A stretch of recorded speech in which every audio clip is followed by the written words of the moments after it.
तर नमस्कार भाऊंनो, स्वागत आहे पुन्हा एकदा आपल्या भावाच्या यूट्यूब चॅनलवर। तर भाऊंनो, आज आपण आणलाय आत्तापर्यंतचा सगळ्यात खतरनाक आणि ट्रेंडिंग इफेक्ट, खास करून फेस इफेक्ट म्हणू शकता तुम्ही, कारण का आत्ता सगळ्यात ट्रेंडला चालू आहे। खास करून बड्डे बॅनरमध्ये क्रिएटिव्ह प्लस फॉक्स सेक्शनमध्ये भरपूर ट्रेंडला आहे आत्ता जो काय black and white plus colour थीममधला जो काय इफेक्ट आहे तर ह्यो जो काय इफेक्ट आपण बघालो ह्यो प्रॉपर ऑलरेडी आपण आपल्या पिक्सार्टमध्ये मारायला शिकलो आहे, फोटोशॉपमध्ये येतो आहे। लय जणांना ते ॲप्स वापरता येत नाहीत किंवा लय जणांना प्रॉपरलीरित्या डायरेक्ट पिक्सल लॅबमध्ये पाहिजे होता, तर त्यासाठी फायनली आपण आपल्या पिक्सल लॅबमध्ये आज जो काय इफेक्ट आहे ह्यो आहे असा आपण मारणार आहे आणि 100% सगळ्या गोष्टी बेसिक तळावून सांगणार आहे। तर नक्कीच आजच्या व्हिडिओला लाईक करा आणि जर चॅनलवर नवीन असला तर नक्कीच आपल्या चॅनलला लवकरात लवकर सबस्क्राईब करायलाही विसरू नका। बाकी काय सगळा सविस्तर विषय आहे तर येत्या आता आपल्या व्हिडिओमध्ये आपण बघूयातच। तर चला तर आता आपण विना घालता आपल्या आजच्या ट्युटोरियलला सुरुवात करूयात। तर भाऊंना आता आपण आपल्यासमोर जसं की ह्यो पिक बघायला ह्यो ओरिजिनल पिक आहे विदाऊट कोणत्याही इफेक्टवाला, जो कॅमेऱ्यावरनं फक्त याला आपण कटिंग करून PNG फॉर्मॅटमध्ये कन्वर्ट केली। ओके, तर आता ह्योच पिक आपण आपल्या पिक्सल लॅब ॲप्लिकेशनमध्ये वापरणार आहे आणि त्याला एकदम कमी वेळात 2 मिनिटात आपला जो काय संपूर्ण इफेक्ट आहे तर तो बसतोय। तर फायनल चालतं तर आपण दाखवूयात संपूर्ण इफेक्ट। तर चालतं तर आता आपण आपल्या पिक्सल लॅब या ॲप्लिकेशनमध्ये। तर आता आपण आलो आपल्या पिक्सल लॅब ॲप्लिकेशनमध्ये। तर इथं पहिल्यांदा तुम्हाला जी काही साईज आहे तर ती फिट करून घ्यावी लागणार आहे, जसं की तुम्हाला जी पाहिजे तर ती साईज घ्या। जसं की फॉर एक्झाम्पल मी स्क्वेअर थीममध्ये ठेवतो। आता यातच आपल्याला ते जे काही गोष्टी आहेत तर त्या सगळ्या कराव्या लागणार आहेत। तर आता आपण काय करायचं आहे, इम्पोर्ट करायचा आहे प्रॉपरलीरित्या मुद्दा। तर जो काय आपण मी आता व्हॉट्सअप डॉक्युमेंटने घेतलं इथे, कारण का ती आपल्या कॅमेऱ्यावरची कस्टमरनं पाठवलेली गोष्ट असते, ही क्रॉप करून घेऊयात आपल्याला जेवढी पाहिजे तेवढी इझिलीरित्या या थीममध्ये। आणि त्यानंतर मग आपली जी काय रिलेटिव्ह साईज आहे ही सेट करूयात आपण इझी। Okay done. या थीममध्ये आता आपण हे मोठं करून सेट केलं।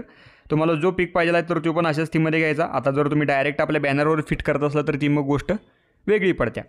त्यानंतर आता फक्त एकच गोष्ट वाढवायची आहे, त्यानंतर मग आपला इफेक्ट मारायला आपण मोकळं झालो। तर पहिली गोष्ट म्हणजे काय, इथं कलर फिल्टर्समध्ये यायचं आहे आणि इथं प्रॉपरलीरित्या जे काय आपलं सॅच्युरेशन आहे हे भरमसाठ वाढवायचं, भरपूर वाढवा। आता चेहऱ्यावर काय इफेक्ट येतो तर त्याच्याकडे जरा बघायचं नाही। ओके, या थीममध्ये एकाचं आपण सॅच्युरेशन वाढवलं आहे, चेहऱ्यावर इफेक्ट येतो का बघायला नाही, कारण का आपल्याला इथं कलरफुल जो काय भाग आहे तर तो ॲक्टिव्ह करायचा आहे। तर त्यासाठी मगाशी जरा फेड होता कारण का ती ओरिजिनल इमेज होती। त्यानंतर आता दुसरी गोष्ट काय करायची, आपल्याला प्रॉपर ह्याची एक कॉपी घ्यायची। कॉपी घेतली प्रॉपरलीरित्या तर ती आता मी प्रॉपर इथं सेट करतो, त्यावरच प्रॉपर सेट करा।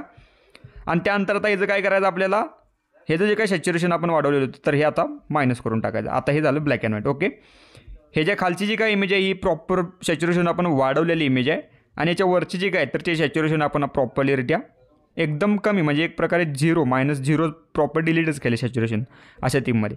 त्यानंतर काय करायचं प्रॉपर इथं आपला एरेजर घ्यायचा आपल्या प्रॉपर जी काय ब्लॅक अँड व्हाईट इमेज आहे तर त्यावर, आणि जो काय आपला फेट्याचा भाग आहे तर तो फक्त इरेज करायचा। जसं की आता ब्रश जो काय आपला इरेजर आहे तर तो मोठा करून घेऊ शकता। पुढचा जो काय सेक्शन आहे हार्डनेसचा आहे। त्यानंतर इथं प्रॉपरलीरित्या आपल्याला रेंज फिट करता येऊ शकते। ही रेंज तीन वापरू नका, डायरेक्ट तुम्ही तुमच्या बोटाचा वापर करा। त्यानंतर मी आता जरा मोठा करतो असा पिक, आणि जो काय आपल्याला भाग नको आहे तर तो इरेज करून टाका।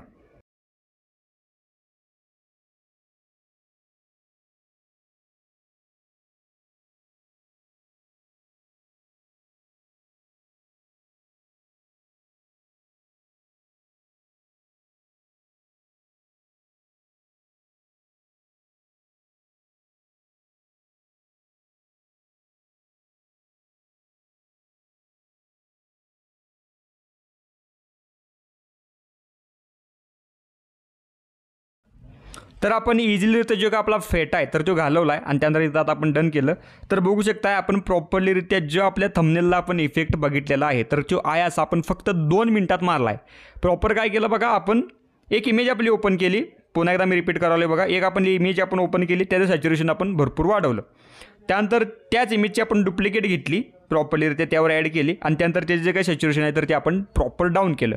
आणि जी काय इमेज ॲक्टिव्ह होती ब्लॅक अँड व्हाईटवाली त्याचा फेटा पण ब्लॅक अँड व्हाईट झाला तर तो फेटा फक्त इरेज केला, जेणेकरून जो आपला फेटा आहे तर तो इथं फक्त आपला ॲक्टिव्ह दिसाला। मग त्यानंतर काय करायचं, आपले ट्रान्सपरंट करायची लेअर आणि सेक्शन प्रॉपरलीरित्या सेव्ह ॲज इमेज प्रॉपर अल्ट्रामध्ये आपलं सेव्ह करून घ्यायचं। मग ही जी काय इमेज आहे प्रॉपरली तुम्ही कुठेही आणि कशीही वापरू शकता इझिलीरित्या। तर आजची ट्रिक कशी वाटली नक्कीच मला कमेंट करून सांगा, आणि नक्कीच जर आवडली असली तर भरपूर आपल्या व्हिडिओला लाईक करा, आणि जर चॅनलवर नवीन असलं तर नक्कीच आपल्या चॅनलला लवकरात लवकर सबस्क्राईब करायलाही विसरू नका। बाकी भेटू लवकरच आपण एकदम अशाच एकदम नाद विषयाहार्ड ट्रिक्समध्ये किंवा व्हिडिओमध्ये। तर बाय, काळजी घ्या, बाय, टेक केअर।